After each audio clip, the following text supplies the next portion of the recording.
Le gel de lin, 6 bénéfices pour votre corps. Bien que les graines de lin soient un aliment bénéfique et nutritif, il est conseillé de consulter votre spécialiste avant de l'inclure dans votre régime alimentaire quotidien, afin d'identifier toute contre-indication. Ces dernières années, l'utilisation des graines de lin est devenue courante dans la préparation du pain et d'autres produits de boulangerie. Leur incorporation croissante dans le régime humain est due au fait que ces graines ont été récemment reconnues comme super-aliments, c'est-à-dire un aliment bénéfique pour la santé et très nutritif.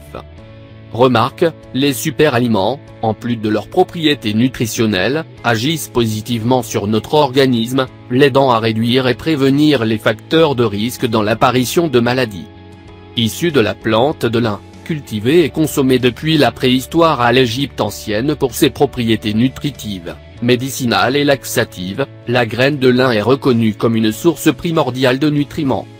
À l'époque moderne, on se borna un temps à restreindre l'industrialisation des graines de lin à l'usage de la production pétrolière. Cependant, grâce à la redécouverte de ses propriétés sanitaires et préventives, la graine de lin a reconquis la communauté scientifique et mondiale, dans les domaines de la santé et du bien-être. Les propriétés du lin. La graine de lin présente dans sa composition quelques composés très intéressants.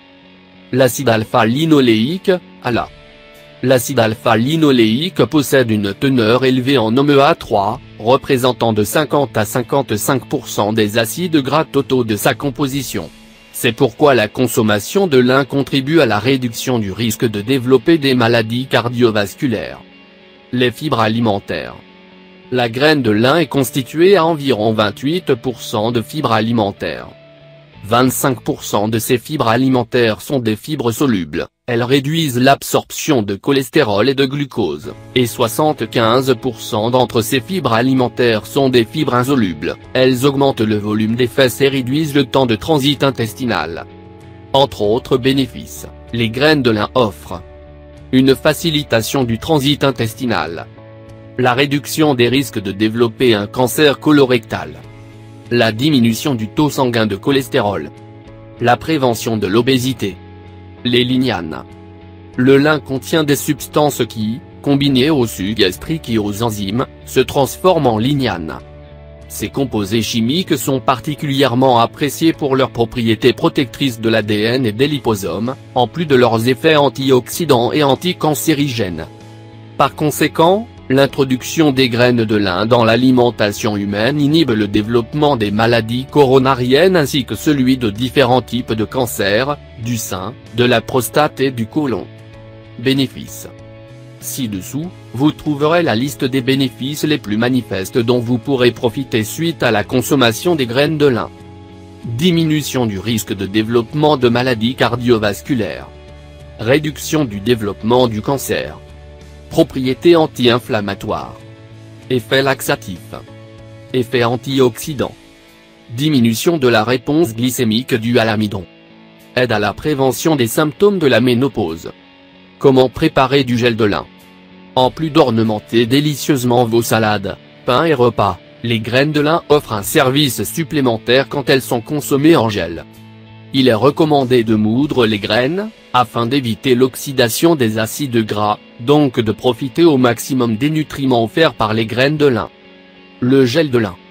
Ingrédients. 1 tasse d'eau, 250 ml. 1 cuillère à café de lin moulu, 5 g. Préparation. Dans la tasse d'eau, que cette dernière soit froide ou tiède importe peu, versez les graines de lin moulu. Laissez reposer le mélange une demi-heure. Quand vous constaterez la formation d'un gel, il s'agira du signe que la préparation est prête à être consommée. Remarque, vous pouvez consommer le gel de lin dans un milkshake ou un jus de fruits frais. Certaines personnes ajoutent également quelques gouttes de citron ou un peu de zeste. L'infusion de lin. Ingrédients. 1 cuillère à café de graines de lin, 5 g. 1 tasse d'eau bouillante, 250 ml. Préparation. Dans un récipient contenant les graines de lin, ajoutez l'eau bouillante. Attendez que les graines moulues libèrent leurs propriétés. Attendez que l'infusion atteigne une température supportable pour sa consommation. Buvez. Contre-indication.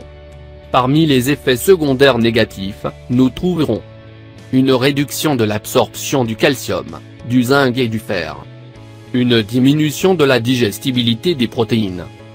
De même, les graines de lin contiennent des glucosides cyanogènes, substances susceptibles de dégager du cyanure.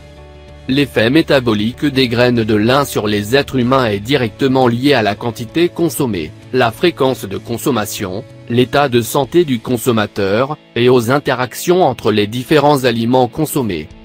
Cependant, jusqu'à présent, aucun indice de cyanure n'a été décelé dans les aliments cuits au four contenant des graines de lin, tels que le pain ou les céréales. Précaution. En raison de ses propriétés, la consommation de lin n'est pas recommandée. Chez les femmes enceintes, chez les femmes souffrant d'un cancer du sein, de l'utérus ou des ovaires. Chez les hommes souffrant d'un cancer de la prostate. Chez les personnes souffrant d'une obstruction intestinale, d'un rétrécissement de l'œsophage ou d'une inflammation de l'intestin. Recommandations. Les graines de lin sont un excellent super aliment et leur consommation est généralement sûre et saine. Cependant, avant de l'intégrer à votre régime alimentaire, il est nécessaire de consulter votre nutritionniste ou votre médecin. Ceci est particulièrement important si vous prenez des médicaments ou des compléments alimentaires. Il est essentiel de garder à l'esprit que la consommation excessive de tout aliment peut nuire à la santé. Selon le Conseil canadien du lin, 8 g de graines de lin moulues ou 5 g d'huile de lin sont suffisants pour satisfaire la quantité journalière recommandée en oméga 3.